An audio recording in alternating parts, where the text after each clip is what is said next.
বগুড়া থেকে নমান ভাই একটি প্রশ্ন করেছেন, হুজুর আমরা আমাদের এলাকাতে বাংলাদেশের একজন ভাইরাল বক্তা, যাকে অনেক সময় পিচ্চি বক্তা বলেও অনেকে বলে থাকেন, কিছুদিন আগেই খুবই ভাইরাল হয়েছেন। এই ভাইরাল হওয়ার কারণে তাকে সবাই চাচ্ছে, তো ওনাকে দাওয়াত করেছিলেন, কিন্তু কয়েকটি জায়গাতে তিনি মিস করেছেন, আবার টাকাও অগ্রিম নিয়েছেন।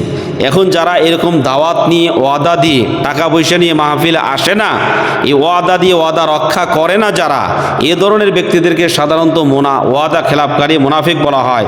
তো এইরকম ওয়াদা খেলাপকারী ব্যক্তিদের ওয়াজ শোনা যাবে কি না, এ ব্যাপারে প্রশ্ন করেছেন। জি ভাই, আপনি যে প্রশ্ন করেছেন তার সাথে আমি একমত। গত ফেব্রুয়ারি মাসের 27 তারিখে বাংলাদেশের একজন ভাইরাল বক্তা রফিকুল ইসলাম মাদানি, তার সাথে আমার একটা প্রোগ্রাম ছিল ডোমন পুকুর কামিল মাদ্রাসায়। সেখানে তিনি 30,000 টাকা অগ্রিম নিয়েছেন। নেওয়ার পরে তিনি সেখানে আসেন নাই। অবশ্য তিনি একটা মেসেজ দিয়েছিলেন যে ভাই আমি শারীরিক অসুস্থতার কারণে আসতে পারতেছি না। তার নাকি ডিসেন্ট্রি হয়েছিল, এই ডিসেন্ট্রি মানে পেট খারাপ হওয়ার কারণে তিনি আসতে পারেন নাই। আমার কাছে একটি অডিও বার্তাও তিনি সেই সময় পাঠিয়ে দিয়েছিলেন। তো আমরা সেই অডিও বার্তাতে এটা শুনতে পেরেছি। প্রিয় ভাইয়ের আমার, মাহফিল করাটা এটা জরুরি, দায়ী হিসেবে এটা জরুরি, তবে তার চেয়ে বেশি জরুরি হচ্ছে এই ওয়াদা রক্ষা করা। নবী করিম সাল্লাল্লাহু আলাইহি সাল্লাম বলেছেন, আয়াতুল মুনাফিক সালাতুন, ইদা হাদ্দাসা কাযাবা ওয়া ইদা ওয়াদা আখলাফা ওয়া ইদা উতুমিনা খানা।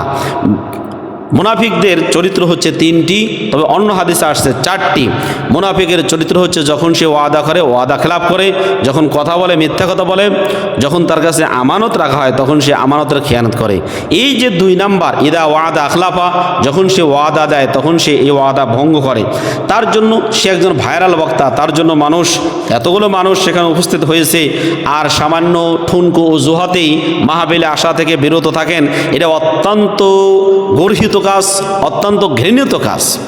তিনি একদিনে 3টা করে মাহফিল নেন, প্রত্যেকটা মাহফিলে গিয়ে 20 মিনিট 40 মিনিট আলোচনা করেন, মানুষের আসুদা মেটে না।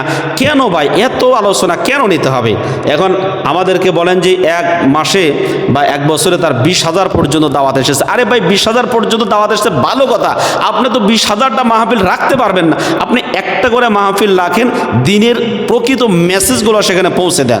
2 ঘন্টা বা 1.5 ঘন্টা একটা সুন্দর টপিক নিয়ে আলোচনা করে মানুষকে মেসেজ দেন। আপনি তো দিনের একজন দায়ী।